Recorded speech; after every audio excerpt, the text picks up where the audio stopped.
We're with head track and field coach Ray Oppenheimer for his weekly check-in on GoYo.com. Coach, another strong performance last week with a couple of wins out at Worcester in a dual meet setting. Talk about the differences, from that dual meet setting compared to what you're normally used to in a larger scale meet. Well, it's really exciting because what you realize, or what's reinforced, is every person matters and every point counts. We had events where you score only 4 places in the dual meet, and if you score all 4 points for all 4 places, you come away with a ton of points in that event. Going into the whole thing against Worcester, we were pretty confident the men's team was going to be stronger, deeper, across the board, and that's really bore itself out. But on paper, the women's team really looked like they weren't going to be able to win that one.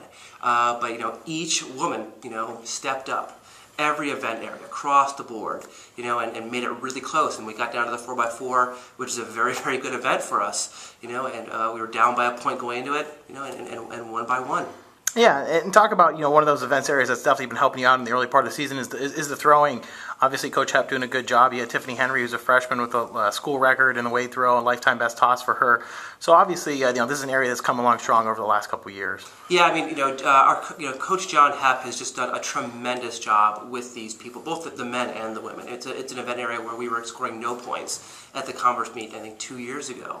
But he recruited a great class last year with Tiffany Henry and Elizabeth Wilson. Tiffany is just figuring out the weight event, something she never threw in high school, and I think you're going to see her progress just tremendously over the course of this year. And and our seniors, Sam Dudzinski and Courtney Kano are women who were a couple years ago wouldn't have had a prayer to score at the conference meet, and there they are, sitting in the top 4 or 5 spots in the conference. Yeah, now looking ahead this week, you'll be out at Findlay, a 2-day meet, first 2-day meet for you so far on the young season. Obviously the largest scale meet of the year. So how do you try to go about preparing to have success over there? Well, this is really where the rubber hits the road. I think this is the first meet you're really going to see a slew of conference qualifying marks. We've been back on campus now for a good 3 weeks. We've got 2 races under our belts. And so now we're going to start hitting our stride right now. I think the team is ready for this competition. It's going to be deep. It's going to be quality fields. I think that they're ready to stick their nose in there and really see where they are right now. Thanks, Coach. Good luck this weekend. Thank you.